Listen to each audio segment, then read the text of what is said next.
Welcome to ఐఫై news channel. Sircilla జిల్లా వేములవాడ పట్టణంలో ఈ దుకాణాలు కానీ బెల్లం దుకాణాలు కానీ పనిచేస్తున్నటువంటి ఈ గుమాస్తాలు ఎవరైతే ఉన్నారో నిజంగా చెప్పాలంటే వారికి ఉండబోతే ఇల్లు లేదు, వ్యవసాయ భూమి లేదు. ఇక్కడ బతకాలంటే ఒక నెల కిరాయి ఇక్కడ దాదాపు నెలకు 3,000 రూపాయలు 3-4,000 రూపాయలు కట్టే పరిస్థితి. వాళ్ళకి వచ్చే జీతం ఏదైతే ఉందో అరకొర 9,000 10,000 మాత్రం వస్తాయి. కాబట్టి మరి దురదృష్టం వేములవాడ దేవాలయం డెవలప్మెంట్ లో భాగంగా వేములవాడ పట్టణ ఇరుకు రోడ్లు ఏదైతే అది డెవలప్మెంట్ లో భాగంగా ప్రభుత్వం అయితే తీసుకున్న దాన్ని మేము స్వాగతిస్తున్నాం. కానీ మరి అదే సేమ్ టైంలో కూడా అందులో పనిచేస్తున్న గుమస్తాల గురించి కూడా ఆలోచించవలసిన బాధ్యత ప్రభుత్వాన్ని మీద ఉంది. కాబట్టి ఎందుకంటే పూర్తిగా నిర్వీర్యం అయిపోయి రోడ్డు మీద పడే పరిస్థితి ఉంది. కాబట్టి ఖచ్చితంగా ఈ ప్రభుత్వం జోక్యం చేసుకొని ఈ గుమస్తాలకు ఏదో విధంగా దేవాలయ ఉపాధి గురించి వారి కనీస వేతనం అమలు చేస్తే వారి కుటుంబాన్ని దాచుకునే పరిస్థితి ఉంటుంది. కాబట్టి ఖచ్చితంగా ఇక్కడ ఉన్నటువంటి వేములవాడ నియోజకవర్గ ఎమ్మెల్యే గౌరవనీయులు ఆది శ్రీనివాస్ గారు మొట్టమొదటి ప్రాధాన్యత ఇక్కడ పనిచేస్తున్నటువంటి గుమస్తాలకు ఇవ్వాలి.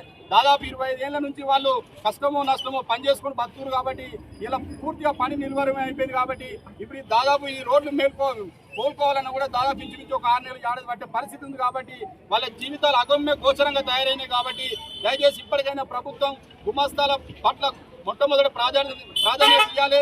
లేకపోతే మాత్రం పెద్ద ఎత్తున ఈ గుమస్తాలను కలుపుకొని జిల్లా కలెక్టర్ కార్యాలయం ముందు గౌరవనీయులు ఎమ్మెల్యే ఆది శ్రీనివాస్ ఇంటి కూడా ధర్నా చేపట్టడానికి కూడా సిఐటి పక్షాన వెనుకడుగు వేయమని చెప్పి తెలియజేస్తూ ఇప్పటికైనా మానవతా దృక్పథంతో గుమస్తాల పట్ల ఉపాధి కల్పించాలి దేవాలయాలని చెప్పి ఈ సందర్భంగా జిల్లా సిఐటి పక్షాన ఈ రోజు వేములవాడ పట్టణంలో గుమస్తాల ఆధ్వర్యం లోపల నిరసన వ్యక్తం చేయడం జరిగింది. జిందాబాద్ సిఐటియు. గుమస్తాలకు దేవాలయాల్లో ఉపాధి కల్పించాలి. పని కోల్పోయిన గుమస్తాలకు దేవాలయంలో ఉపాధి కల్పించాలి. కనీస వేతనం అమలు చేయాలి.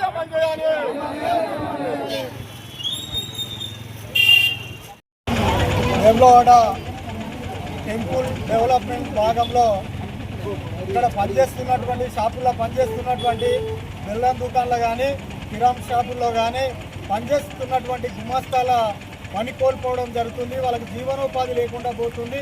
దాదాపు 20-25 సంవత్సరాల నుంచి పనిచేస్తున్నారు.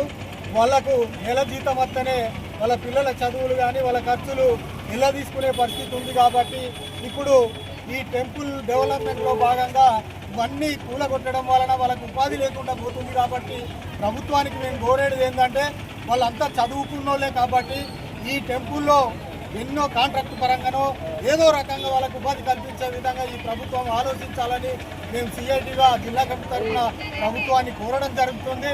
లేని పక్షంలో వీళ్ళతో పెద్ద ఎత్తున పోరాటం చేసి వాళ్ళ హక్కులను సాధించే దిశగా ముందుంటామని చెప్పడం జరుగుతుంది. ఎందుకంటే ఇక్కడ పెద్ద మనసు ఉన్నటువంటి ఎమ్మెల్యే గారు ఉన్నారు. కాబట్టి వీళ్ళ జీవనోపాధి కోల్పోకుండా పెద్ద మనసుతో ఆలోచించి వీళ్ళకి టెంపుల్లో ఎన్నో పనులు ఉంటాయి. కాబట్టి బయట వారికి ఇవ్వకుండా వీళ్ళు ఇక్కడ దాదాపు 25-30 ఏళ్ళు వస్తుంది ఇక్కడ పనిచేస్తుంది. కాబట్టి మేము ఆ ఆలోచనతో మీరు పెద్ద మనసుతో వీళ్ళ టెంపుల్లో పని చూపించి వీళ్ళ ఉపాధి కల్పించాలని మేము సిఐటి జిల్లా కమిటీ తరఫున ప్రభుత్వానికి విజ్ఞప్తి చేయడం. అందరికీ నమస్కారం. ఇక్కడ వేములవాడ కొబ్బరికాయలు బెల్లం షాప్ అనేది కాకుండా చిన్న చిన్న దుకాణాలు, కొబ్బరికాయ గాజుల దుకాణాలు, బొమ్మల దుకాణాలు, బట్టల దుకాణాల పనిచేస్తున్న చుట్టుపక్క పొంటి పల్లెటూరు నుంచి వచ్చే ఆడోళ్ళు మగోళ్ళు ఎవరైనా కానీ వీటికి వచ్చి పనిచేస్తాయి. వేములవాడ ఈ షాపులు ఒకటే ఆధారం. మాకు వచ్చే 10,000 8,000 జీతంతో మేము బతుకుతాం. మా పిల్లలు కానీ వాళ్ళ భర్తలు కానీ ఎవరైనా దీనిని మాకు బతుకుడు ఉపాధి. ఇప్పుడు రోడ్డు వేయడం మీరు వేములవాడ డెవలప్మెంట్ గుడి డెవలప్మెంట్ సాగతిస్తున్నాం. కానీ మాకు కూడా ఆర్థిక సహాయం చేయాలని, మాకు కూడా ఏదైనా వర్క్ చూపెట్టాలని, మా ముందు భవిష్యత్తు గురించి కూడా మీరు చూడాలని చెప్పని మా గుడి తరపు నుంచి షాపుల వర్కర్ల నుంచి షాపులలో ప్రతి ఒక్క చేసే అక్క చెల్లెల కానుంచి మేము ముంగడికి వచ్చి సిఐటి వారి ఆధ్వర్యంలో మేము మాట్లాడడం జరుగుతుంది. దీన్ని మీరు ఆది శ్రీనివాస్ గారు ఎలా స్పందిస్తారో మాకు తెలియదు. స్పందించి మాకు ఏదైనా వర్కా లేకపోతే మాకు ఆర్థిక సహాయం జాబ్ దేనైనా చూడాలని చెప్పని మేము కోరుతున్నాం. జై సిఐటి వర్క్ వర్దిల్లాలి. మాకు ఈ వర్గాలను సలహా చూడాలని చెప్పి మనం రాజన్న ఆధ్వర్యంలో రాజన్న గుడి మేము మాట్లాడాం.